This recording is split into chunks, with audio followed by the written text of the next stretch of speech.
क्या रखा है किसी की धड़कन बन जाने में?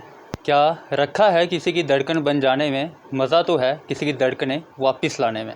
मज़ा तो है किसी की धड़कनें वापस लाने में। Happy doctor days to all. और आज हमारे साथ बात करने के लिए मौजूद हैं डॉक्टर ज्योति हक। इनसे हम बात करेंगे और जानते हैं इनके बारे में। मैम, पहले तो आपको काफ़ी मुबारकबाद। आज डॉक्टर डे जो है, इंटरनेशनल डॉक्टर डे जो बड़ी धूमधाम से मनाया जा रहा है। Thank you.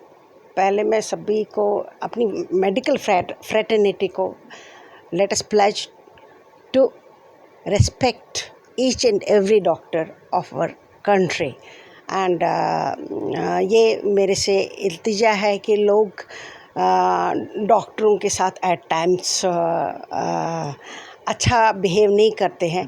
ऑल्दो मैं मानती हूँ कि लैकिना होते हैं, हर हॉस्पिटल में हर जगह लैकिना होते हैं, मगर जब तक लोग टाइम न दे और डॉक्टर्स टाइम न दे तब तक वायलेंस पे नहीं आना चाहिए। क्योंकि कुछ टाइम लगता है कि पेशेंट को समझने में, उसकी कंप्लेंट्स सुनने में थोड़ा सा टाइम लगता है, उसके टेस्ट कराने में। उसके बाद ही we can reach to a conclusion this patient can be saved. ऐसा नहीं है कि डॉक्टर चाहते कि किसी की पेशेंट की कोई इमरजेंसी पेशेंट आए और उसी टाइम किसी पेशेंट की डेथ होती है।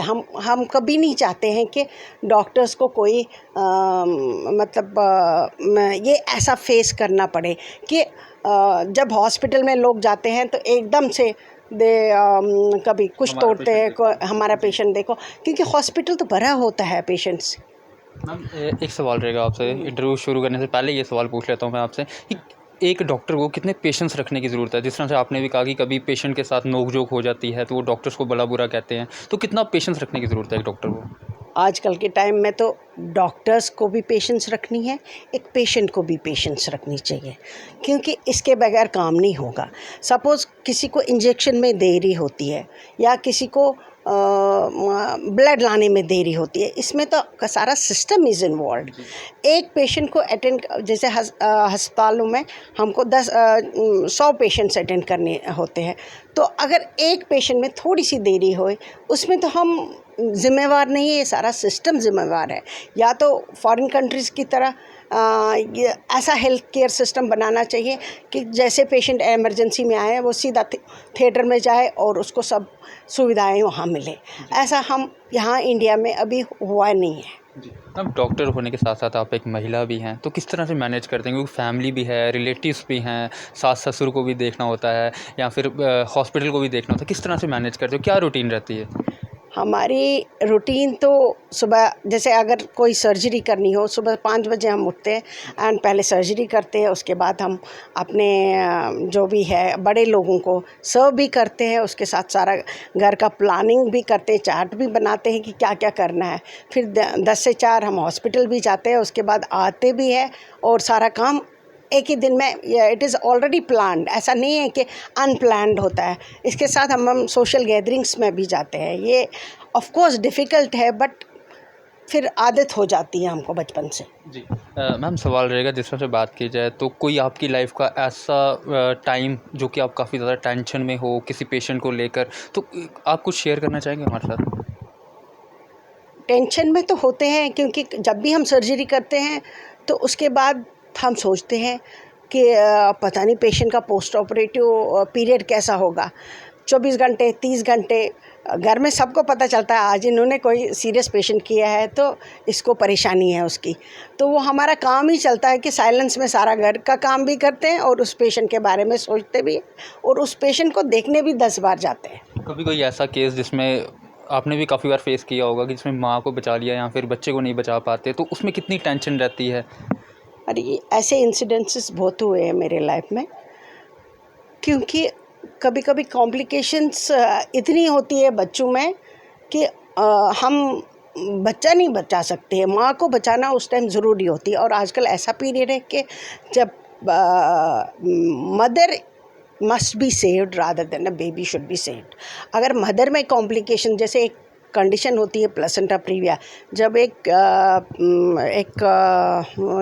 यू कैन से एक लेडी आती है और प्लेसेंटा प्रीविया, उसमें ब्लीडिंग इतनी होती है 2 या 3 ग्राम खून रह जाता है, तब हमारे को बच्चे के बारे में कोई एहसास नहीं होता है। हम कहते हैं कि माँ बच जाए, बच्चा तो बाद में भी मिल सकता है, बच्चे की कोई प्रॉब्लम नहीं है, क्योंकि ऐसी कॉम्प्लिकेशंस बहुत होती है। ऑलमोस्ट रोज़ एक प्लेसेंटा प्रीविया जो कि जिसमें ब्लीडिंग बहुत होती है पेशेंट को, जो कि रेफ़र होते हैं और ऑलरेडी 2-3 बच्चे हुए होते हैं माँ को।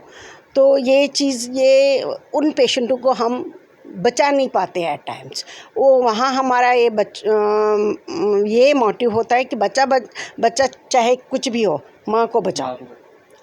और आजकल हम बचाते भी हैं, माँ को बचाते हैं और बच्चों को नहीं बचा पाते एट टाइम्स। मैम, अगर बात की जाए तो कोरोना में डॉक्टर्स ने काफ़ी सहयोग दिया, अपना कोरोना वॉरियर्स का जो है नाम दिया गया डॉक्टर्स को। तो किस तरह से कोरोना का टाइम निकला आपका, और क्या सेवाएं भी दी है आपने कोरोना के टाइम पे? कोरोना में माँ को, बहुत प्रेग्नेंट लेडीज़ को कोविड हुआ है, और हमने बहुत लेडीज़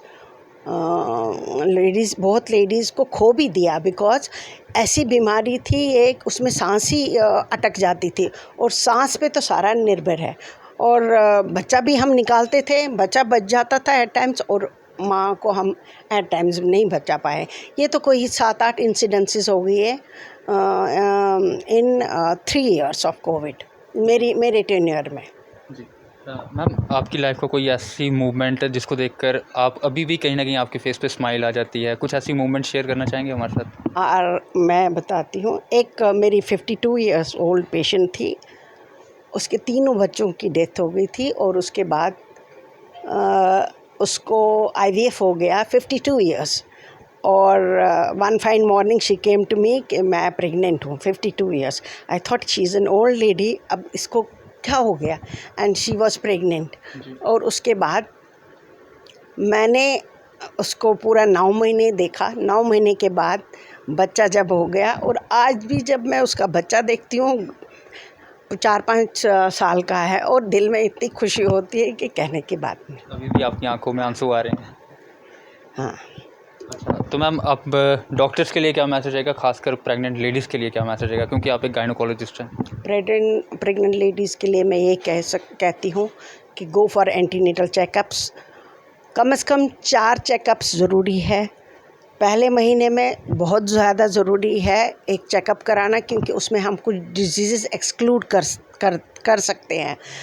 तो फिर दूसरा चेकअप, जबकि अल्ट्रासाउंड में बच्चे का एबनॉर्मलिटी दिखा जा सकता है, और उसमें ज़रूरी है। और तीसरा चेकअप 9th मंथ में बहुत ज़रूरी है, क्योंकि अदरवाइज़ उनको कभी भी कॉम्प्लिकेशन, और ब्लड प्रेशर चेकअप सब कुछ इन अ हॉस्पिटल, और जो भी नियर बाय PHCs और जो भी नियर बाय है वहाँ करा दीजिए। मैम, एक आखिरी सवाल रहेगा आपसे। जिस तरह से कुछ पेरेंट्स होते हैं, वो उनको लड़की पसंद नहीं होती है, कि मतलब लड़की नहीं होनी चाहिए या ऐसा कुछ, ऐसा तो नहीं फिर उस केस में क्या किया जाता है? क्योंकि लोगों के ज़हन में भी ये सवाल होगा, क्योंकि आज की डेट में भी ये चीज़ें होती हैं कहीं ना कहीं, अगर 2-3% देखा जाए ऐसी चीज़ें होती हैं। आजकल बहुत कम हो गया। आजकल पेरेंट्स लड़कियों का ज़्यादा केयर करते हैं as compare to the boys. वो ज़माना गया है जब कहते थे एक लड़की हो गई, दूसरी लड़की हो गई, अब तीसरी नहीं चाहिए। कुछ लोग अब डॉटर्स ज़्यादा लाइक करते हैं रादर देन आपके सन्स। पास भी ऐसा कोई केस आया होगा, फेस किया ही होगा आपने भी? नहीं, हाँ, वो तो है ही, वो लाइकना तो है ही हमारी सोसाइटी में कि 2 बेटियों के बाद बेटा चाहिए। उसमें तो हम कुछ नहीं है, ये गॉड्स गिफ्ट है, उसमें हम कुछ नहीं कर सकते हैं।